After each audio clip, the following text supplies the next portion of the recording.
Hey everyone, JB here with our very first lecture of Section 1 in the online Youth Learning Center video game design curriculum.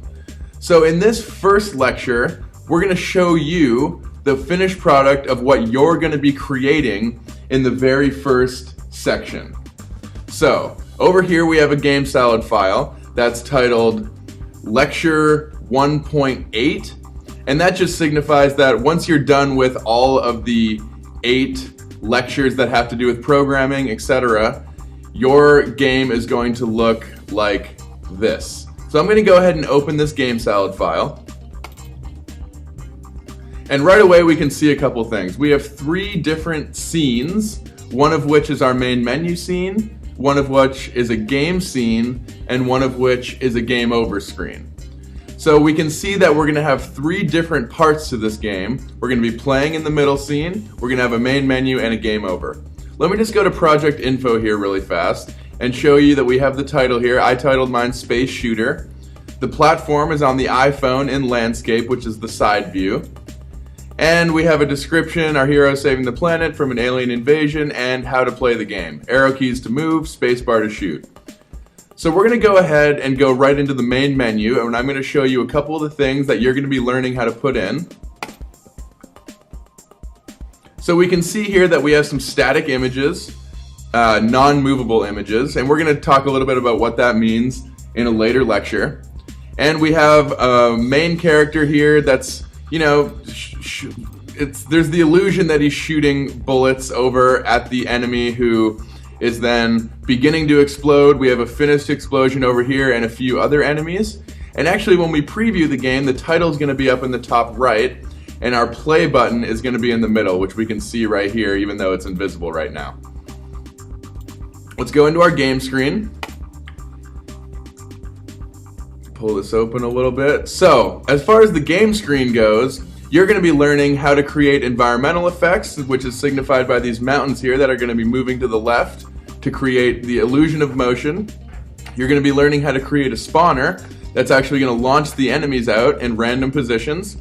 You're going to be learning how to make a character that moves in 4 directions with the arrow keys, and a character that shoots when you press the spacebar. Now let's go into the game over screen really fast. We can see that we have some static images here in the game over screen, and when we actually play, there's going to be a couple extra buttons and score display over here, but I'm going to show you what that means. So let's just preview, and this is what the finished product is going to look like once you finish section 1 of our online game design curriculum.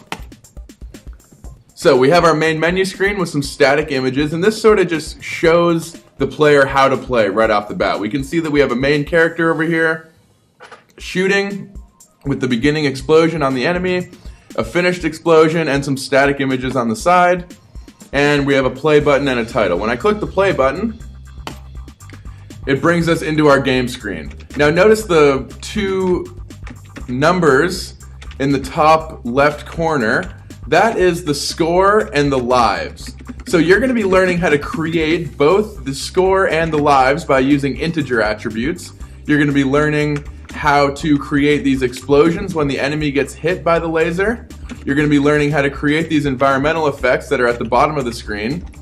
And let's just go ahead. You can see that I only have 1 life left and I have a score of 500.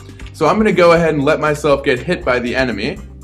And we can see that there's the explosion on the left side, so our character has now exploded. There's a few other enemies on screen, static images. And we can see that we have a try again button, and it's actually displaying our score at the bottom of the screen. So you can see how high your score got in the amount of time that you played. So you're going to be learning how to make all this stuff. How to make this try again button, how to put the score on the screen, and you'll notice that when I click try again, it brings us back to the main menu screen where I can then play the game again. Our score has been reset. We have 3 lives again. And once again, we're moving in 4 directions. We have lives that go down. I'm just going to get hit a couple more times here. And once we have no lives left, we've been destroyed. And our try again and score are represented in the game over screen. So let's just take a quick look at some of the programming.